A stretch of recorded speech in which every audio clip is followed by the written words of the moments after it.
हां मंगळवार तुम्ही योगायोगानं मला फोन केलात आणि अचानकपणे मंगळवारी यायचा निरोप दिलात आणि तुम्हाला हे इथलं जे रिद्धी सिद्धी गणपती मंदिर पाहायचं होतं ते आपण आता थोड्याच वेळापूर्वी आपण जाऊन आत पाहून आलेलं आहे. मंदिर अतिशय फार असं चांगलं बांधलेलं आहे. हे मंदिर बांधण्यासाठी जवळजवळ 40-41 वर्षाचा कालावधी लागला. ह्याचे व्हिडिओ पाहिलेत आणि हे माझ्या गावातील मंगळवेढ्यातील आहे अशोक कोळी साहेब यांनी हे 40 वर्ष परिश्रम करून मंदिर बांधलेलं आहे. त्यांच्या पाठीमागची जी त्यांची तपश्चर्या फार मोठी आहे. या गोष्टीची आपण कल्पना करू शकत नाही. पण तुम्हाला हे मंदिर बघून कसं वाटलं याविषयी तुम्ही बोला. हे मंदिर अतिशय सुंदर आणि मंदिरात आल्यानंतर शांतता वाटते. वास्तुकलेचा एक शिल्पकला म्हणून पाहण्यासाठी सुद्धा हे मंदिर खूप चांगलं आहे. मंदिरातली मूर्ती छान आहे आणि एकूण मंदिराचा परिसर त्यांनी कोरीव काम खूप सुंदर केलेलं आहे. त्यासाठी घेतलेली मेहनत ही प्रत्यक्ष त्यांनी 40 वर्ष कशी घेतली आणि त्यांच्या कष्टाची किंमत काय आहे ते आज हे मंदिर बघितल्यावर नक्कीच जाणवतं. असं मंदिर होणं आता खूप अवघड आहे. कलाकुसर करणं ह्या काळात होणं आणि ह्यासाठी आर्थिक त्यांनी जे खर्च केले ते तर खूपच हे आहे, स्तुत्य उपक्रम आहे. आणि 40 वर्ष सातत्य ठेवणं, त्या एखाद्या गोष्टीचा ध्यास घेणं, ही जी खूप अवघड कला आहे ती त्यांनी साध्य केलेली आहे असं आज वाटते.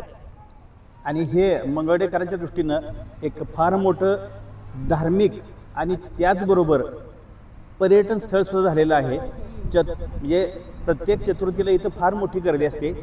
वाहनांच्या रांगाच असतात. वाहनं लावायला एवढी सुद्धा जागा जी दिसते समोरच्या बाजूत ती सुद्धा अपुरी पडते.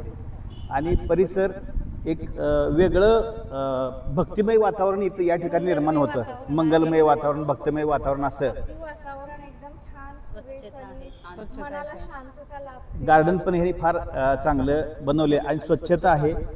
शिवाय सोलरची व्यवस्था करून जे लाईट बिल कमी करण्यासाठीचा प्रयत्न केला आहे. म्हणजे त्यांचे सगळेच कार्यक्रम अगदी नियोजनपूर्वक आणि स्तुत्य आहेत असं मला वाटतंय. अजून तुम्हाला काय बोलायचं असेल तर प्रतिक्रिया देऊ शकताय तुम्ही. फार छान वाटलं. हां समाधान वाटलं. हां नाही हातात घेतलं तरी चालेल तुम्हाला. हां फार सुंदर आहे मंदिर. पहिल्यांदाच बघितलं आणि एक शांतता आणि आत्मचिंतन करायचे भाव निर्माण होतात आणि सुंदर मंदिर एकदम सुंदर आहे. आणि एवढ्या ह्याच्यामध्ये इतक्या नवीन सुंदर ह्याच्यात बांधकाम केलेलं आहे संगमरवरी, ते फार वाखण्याजोगे आहे. आतून आपण ज्यावेळेस फिरतो त्यावेळेस सुद्धा प्रत्येक ठिकाणी अष्टविनायक आहेत. इतर प्रत्येक आपल्या भागात असणाऱ्या देवदेवतांच्या मूर्ती आहेत. ते फिरत असताना सुद्धा एक आपल्याला प्रदक्षिणा करत असताना सुद्धा एक वेगळा आनंद वाटतो. तर असं हे मंदिर एक अतिशय